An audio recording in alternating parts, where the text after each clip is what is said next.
For too many girls in the developing world today, going to school is beyond even their wildest dreams, brought up from an early age to believe their only purpose in life is marriage and childbearing.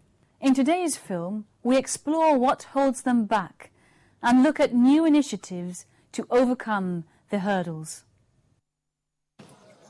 Across Africa, far more boys than girls go to school. It's mostly poverty that prevents parents sending their daughters to school. Given a choice between educating sons or daughters, they inevitably end up favouring the boys.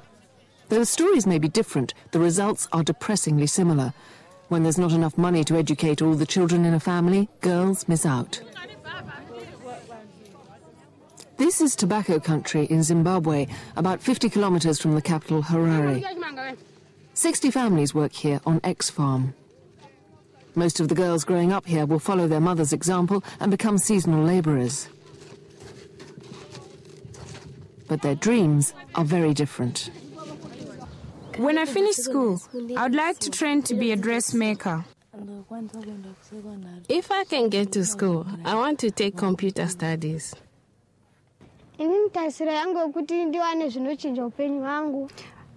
My biggest dream is to get through secondary school, right up to the 6th form. After that, I want to train to be a pilot. I want to have a lot of money. I want to do business.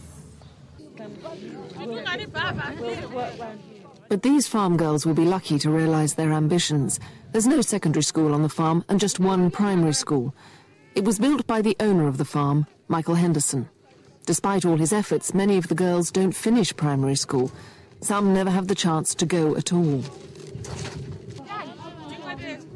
Right from the very beginning, the Africans have understood that education is vital to their careers and everything. But if there's a choice between educating a boy and a girl, if they happen the money to do both, then the boy gets the benefit of the doubt. It's probably an inherited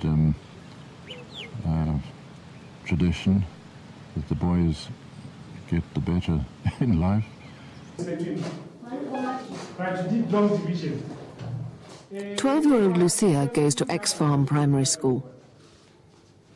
She's one of just 90 girls at the school out of a total of over 200 pupils. Lucia's also the only child in her family to have the chance of an education. She's one of 3 sisters in a family of AIDS orphans.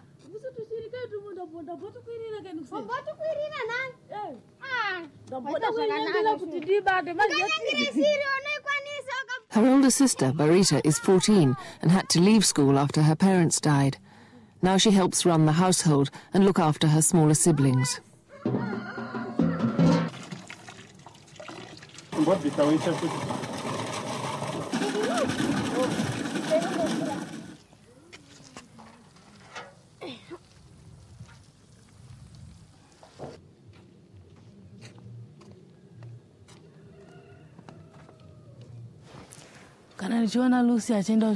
Seeing Lucia going to school is very painful to me. I wish I could go as well.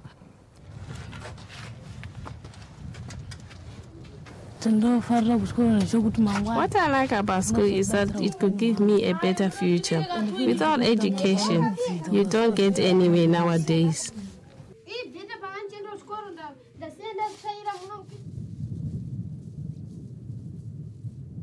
At 10, Portia is the youngest and has not yet been to school at all.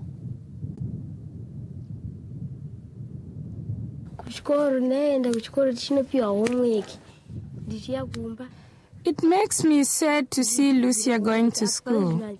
I wish it were me instead.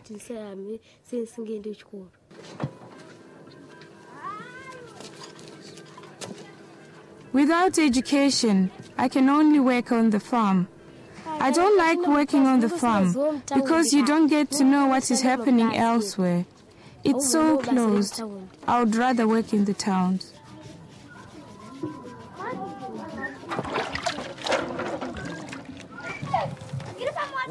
Since her parents' death, all 3 girls have lived with their grandmother. She finds it increasingly hard to support even Lucia's education. What is so painful is that I can't earn enough money to send all my grandchildren to school. I really wish that all of them go to school. Education is now very important these days. No child should be staying at home and not going to school. I don't have a permanent job. All the jobs I get are during the agricultural season. What little money I do get is only enough to buy food. Under those circumstances, would you send a child to school instead of buying food? Even if Lucia does finish primary school, there's no secondary school on the farm. This is the nearest one. It's 24 kilometers away, in Norton. 2 there, another 2 there. 17-year-old Miriam is the only girl from X-Farm to have made it here, but the price she's had to pay since the age of 13 is to live alone all week in a bedsit. My parents likes me to go to school, so I have to stay 4 years. They are struggling for me to go to school, and I keep their promises for me, saying I must complete school. Miriam tries to go home to the farm at weekends to see her parents.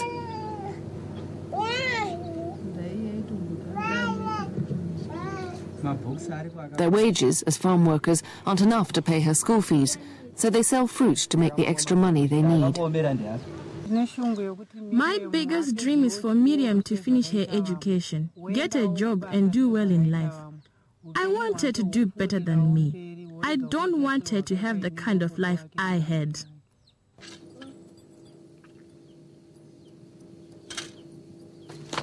On Sunday nights, Miriam makes the long, hard journey back to town. It's not a journey she could do on a daily basis, but without being able to afford a room near school, Miriam would be stuck on the farm like other girls her age. It's only thanks to her parents' persistence that she's being educated at all. It's exciting for me that Miriam's doing so well in her studies. That's the way it should be. With her kind of dedication, I see light at the end of the tunnel. Here we are left with what? 22. I want to have a supermarket so that I can get a lot of money, and then I'll find a nice place for my parents so that they'll leave the farm and live in a nice place. But with no extra income to improve her chances in life, Barita remains dependent upon her grandmother. Her only hope is to pick up what little schooling she can from little sister Lucia. I really like going to school so I can have a better life in the future. If I don't go to school, I'll end up working in the tobacco fields on this farm. The work makes you old too early.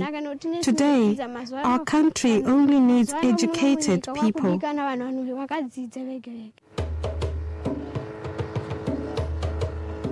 It's a common dilemma throughout Africa. In most rural areas, there just aren't enough schools in walking distance, and with no state money for transport, it's hard for children to get the education they need and crave. In Uganda, there's yet another handicap. AIDS here, as in Zimbabwe, has reached epidemic proportions. It adds to the problems of families already struggling to educate their children. 8 out of every 10 children in Uganda have lost one or both of their parents. Because of this, girls often face a further difficulty getting to school. Their families want to marry them off early to get the income from their dowry. It's common practice, especially with poor families devastated by AIDS. Once a girl is married, she doesn't go to school anymore.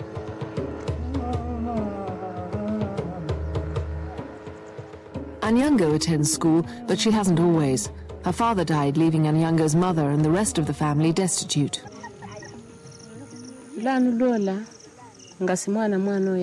What happened was that the children lost their father. He left us with nothing. The children had no clothes. We had no bed clothes. And I had no means of supporting them. I didn't have any way of paying their tuition fees. So I thought your marriage might improve things. Hopefully, she could help your brothers and sisters.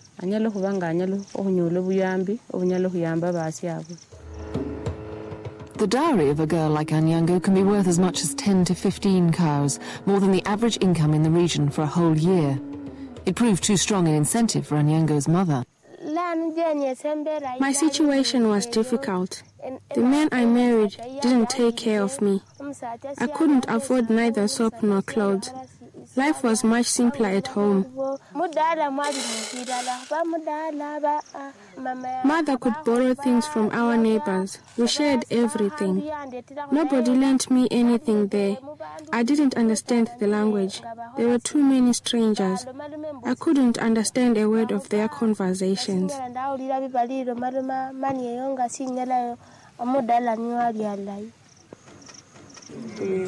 But Anyango was lucky. She had a dedicated teacher, Tabu, who noticed she was absent from class. I came to the mother to ask where Anyango is. Eventually, the mother told me, forget all about Anyango, because Anyango went for marriage. I started complaining, why did you do that, such a thing, without even consulting me? Don't you know that education is the best? Said, but the problems I'm facing here, you see, just a widow. The husband passed away. I have nothing to help the children. So at least when this one goes, the husband will be sponsoring the home. All activities as the husband of the home will be manning the other home and manning this home.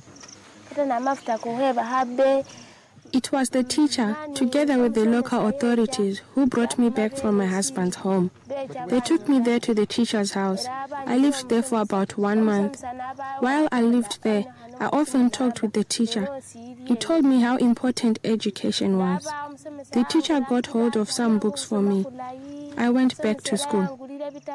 He said I had nothing to be ashamed of. At first I was afraid. The others would laugh at me. He told me nobody would. It wasn't easy to accept the teacher's offer to educate her. We were still unable to pay for the things she'd need at school. Luckily for Anyango and her mother, Tabu works with the COPE program. It's a community-based project providing flexible and affordable schooling for girls who've missed out on a formal education. The Ministry of Education provides books and materials. For its part, the community sees to the upkeep of the schoolhouse. The difference is that they take a pupil who had failed to attend any formal school due to problems, and these are problems. Orphans, those who were not attaining education because the parents don't know the value of education, marriage breakouts, poor parents like that. And these pupils, those are the pupils who had never gone to any formal school. Even they don't know how the class looks like. Those are the pupils that will enroll. If everything works out, I hope to become a nurse. Then I could still earn money. Even if I got married, I want to be a nurse. Health is one of our subjects.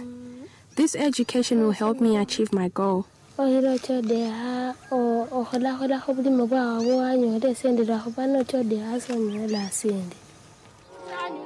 while Anyango may now have a chance to realize her ambition, thousands of other young girls are left with no prospects at all. There's a law against child marriage in Uganda, but as in many African countries, it's widely flouted, and most young women don't know about it. They also don't know that they have the right to education, enshrined in the Universal Declaration of Human Rights 50 years ago, and reinforced by the Convention on the Rights of the Child. There's a law against child marriages. Young women are unaware of this. They are tricked into marriage. They should be provided an education.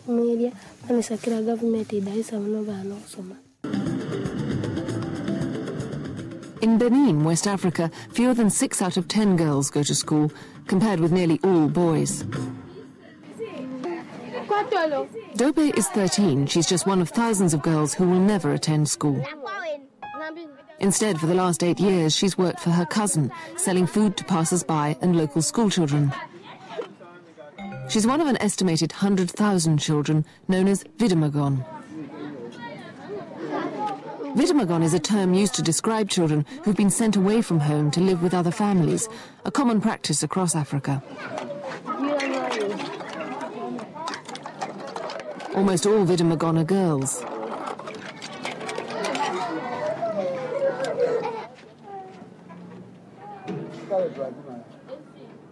Traditionally, girls in remote rural areas became Vidamagon so they could move to the cities to get an education.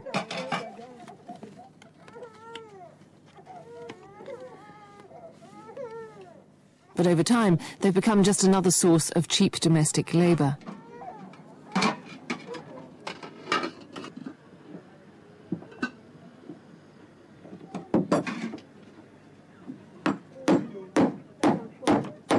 Today, the practice is one of the major reasons why girls in Benin are denied an education.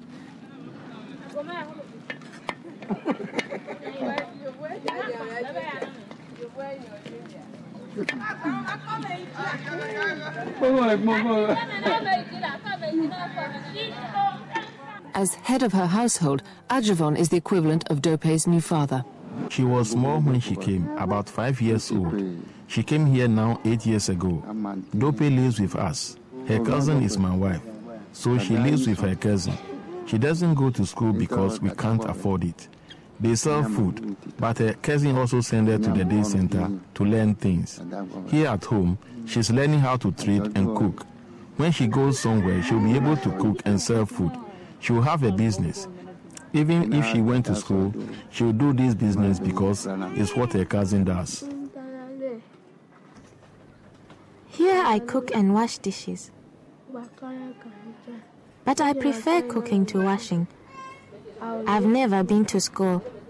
I would like to go to school, but now I think it's too late. I'd like to go and learn something. I'd like to learn to be a tailor. A few streets away, another girl, Benoit, is on her way to school. Benoit and her older brother were abandoned by their parents. They were taken in and given a home by Agnes and her husband. One morning we found Benoit and their brother in our home. We asked them, "Why are you here?" And they said, "Our dad left us here and is gone for a day to Togo. When he comes back, he'll take us home." But he never came back, so my husband and I kept the children. It was difficult for us to send them to school, as the father never came and helped. My husband is out of work. I cook and sell rice porridge. So with the money I make, we try and keep the children. But the money goes quickly because there are too many children.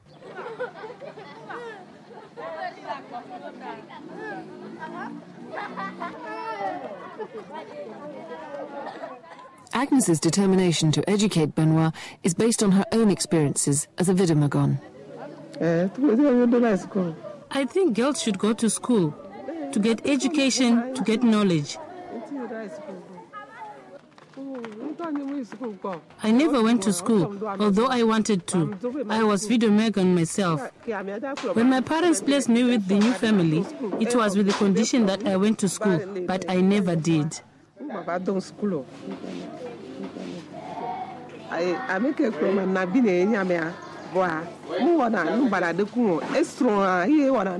I want to explain what it was like when I was Vidamagon. I was with my aunt. She treated me well, but her husband was not good to me.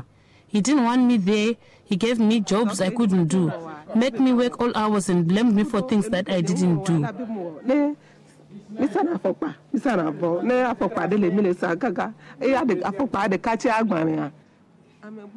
It's good to be Vidamagon if you are placed with a well-educated and good person who will send you to school and teach you things you wouldn't learn in your village. If you get a good education, you will change. You won't be the same person you were when you left your village.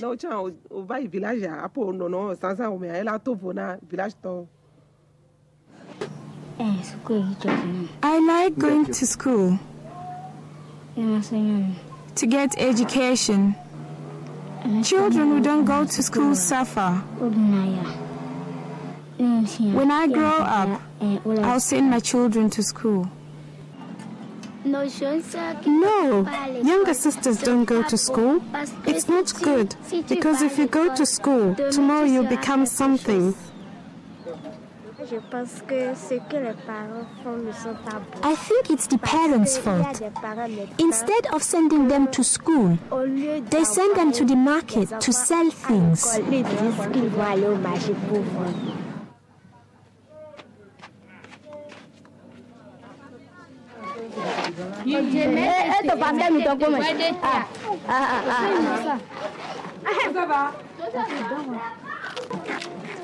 Dope is still at work at her market stall.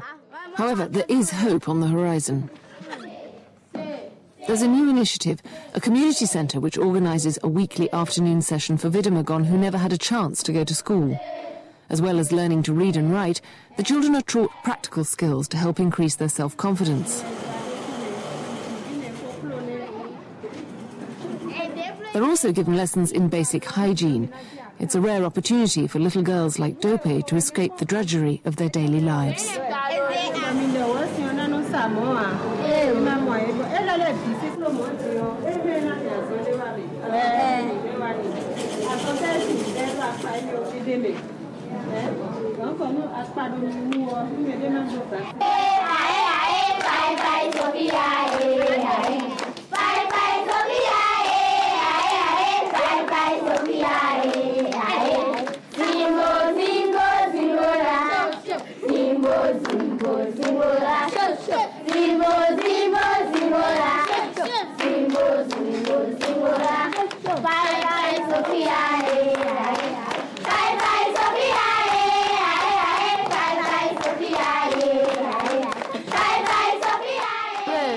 Center, I learned to do housework.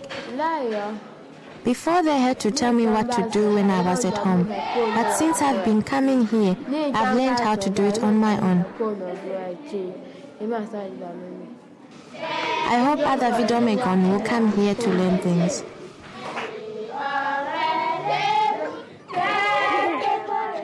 At the centre, Dope dreams of becoming a tailor. It's the highlight of the week for these Vidamagon children. But it's not enough.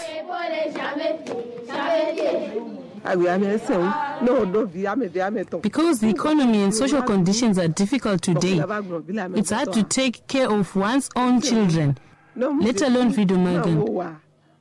If you don't have faith in God, you'll never manage it. It's not good to have your children placed with other people. Because today things are so difficult, I'm not sure they'll be properly cared for.